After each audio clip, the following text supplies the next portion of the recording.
Sahabat-sahabatku sekalian, alhamdulillah kita sudah memasuki bulan Ramadan, bulan yang kita nantikan, bulan penuh kemuliaan, bulan di mana pahala dilipat gandakan, pintu-pintu surga dibuka lebar-lebar, pintu neraka ditutup, pintu ampunan dibuka, setan-setan dibelenggu, dan segala macam jenis kenikmatan di dalam beribadah diberikan Allah Subhanahu wa taala kepada kita semuanya.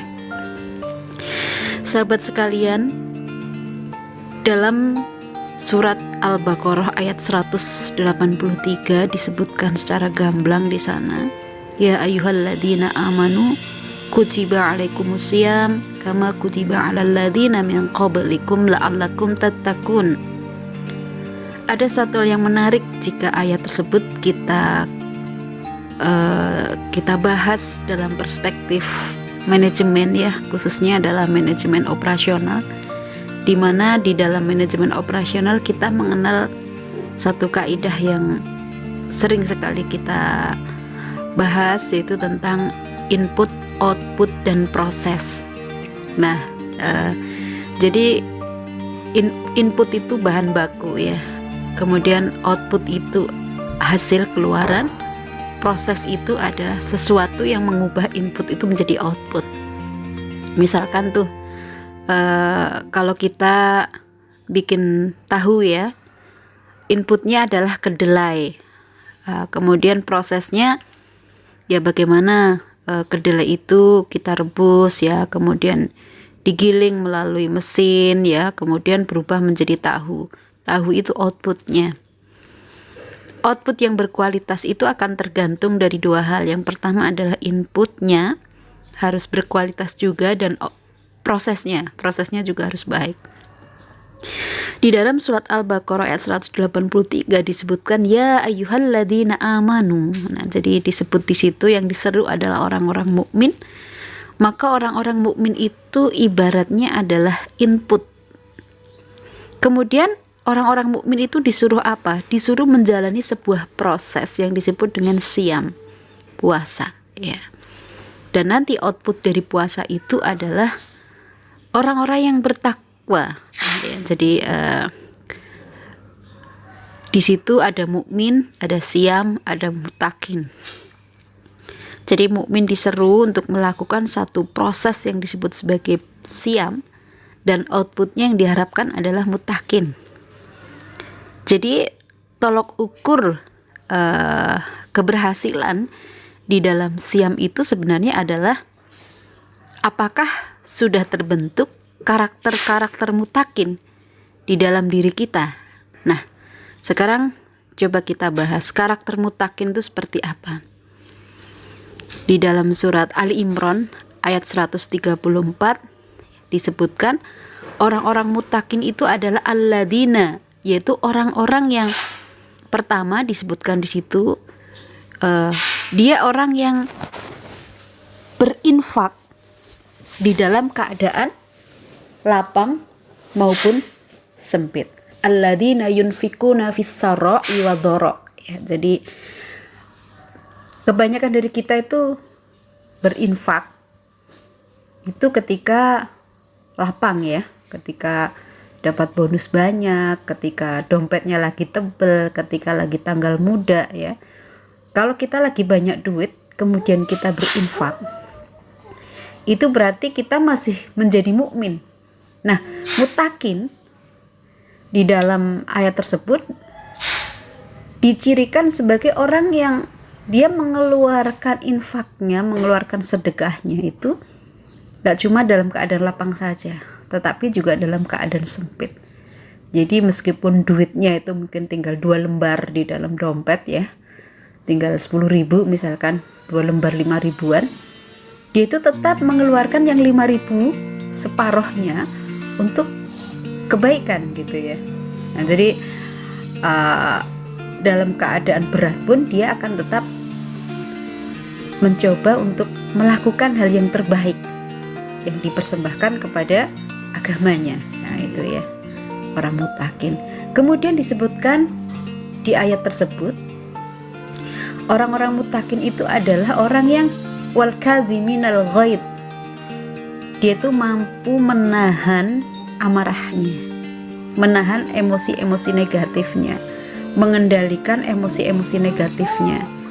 Jadi kalau kita melihat kalau misalkan otak itu bisa dipindai, itu terlihat betapa mengerikannya ya, karena mungkin otak kita itu penuh dengan prasangka buruk terhadap orang lain. Tetapi untuk bisa menjadi sesuatu yang bisa dilihat orang lain atau didengar orang lain, otak itu membutuhkan sebuah proses panjang ya, sehingga pikiran kita itu bisa berubah menjadi kata-kata, atau mungkin pikiran kita bisa berubah menjadi jempol yang ngetik di gadget kita gitu. Itu butuh proses yang panjang.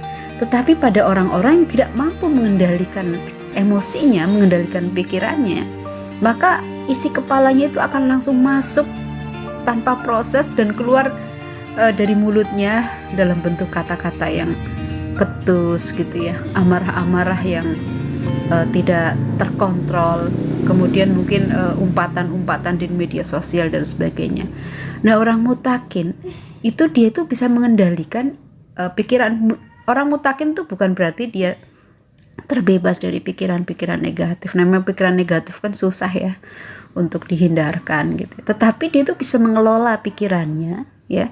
Dia bisa mengelola emosinya, dia bisa mengelola kesedihan, kemarahan dan sebagainya, sehingga yang keluar dari dirinya, outputnya itu tidak membuat orang menjadi sakit hati, dan dia juga tidak hancur dengan emosi-emosi negatifnya. Selanjutnya, orang muttaqin di situ adalah orang yang afini aninnas, orang yang gampang memaafkan kesalahan orang. Jadi dia itu selalu berusaha untuk selalu positive thinking, berprasangka baik terhadap orang-orang di sekitarnya. Dia gampang sekali melupakan kesalahan-kesalahan orang, tidak ada dendam di dalam dirinya, tidak ada sisa-sisa jengkel ya, dendam, amarah berkecamuk di dalam dirinya. Jadi dia itu orangnya legowo gitu ya. Kita ingat ya, ada seorang sahabat yang disebut sebagai ahlul jannah gitu oleh Rasulullah. Sampai Rasulullah itu 3 kali menyebut sahabat itu sebagai orang yang ini adalah ahlul jannah, ini adalah ahlul jannah. Kemudian ada seorang sahabat yang lain tuh penasaran, kira-kira apa sih yang menyebabkan orang tersebut itu disebut sebagai ahlul jannah. Nah, ternyata orang tersebut itu tidak memiliki keunggulan amalan yang berbeda dengan para sahabat pada umumnya ya. Sholat malamnya juga sama gitu ya, ibadah-ibadah yang lainnya sama. Tetapi dia itu memiliki satu rahasia, bahwa sebelum dia tidur ya, di malam hari dia akan selalu berusaha untuk lapang dada, memaafkan orang-orang gitu ya. Tidak ada ganjalan-ganjalan ya, tidak ada prasangka-prasangka buruk, tidak ada zon-zon yang buruk, sehingga dia itu selalu dalam kondisi lapang dada, legowo. Ya, masih banyak ya ciri khas orang-orang muttaqin yang tersebar di dalam Al-Quran. Tapi dari surat Ali Imran ayat 134 tersebut, kita melihat bahwa orang muttaqin itu adalah orang yang terkontrol gitu ya. Orang yang bisa ya tadi itu, dalam keadaan mood baik atau mood buruk, dia tetap mood baik maupun mood buruk ya, dalam kondisi lapang atau sempit, dalam kondisi senang atau susah, dia tetap mengupayakan yang terbaik untuk agamanya gitu ya.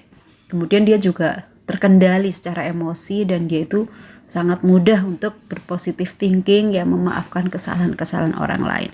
Itu sebenarnya yang ingin dicari dari Ramadan.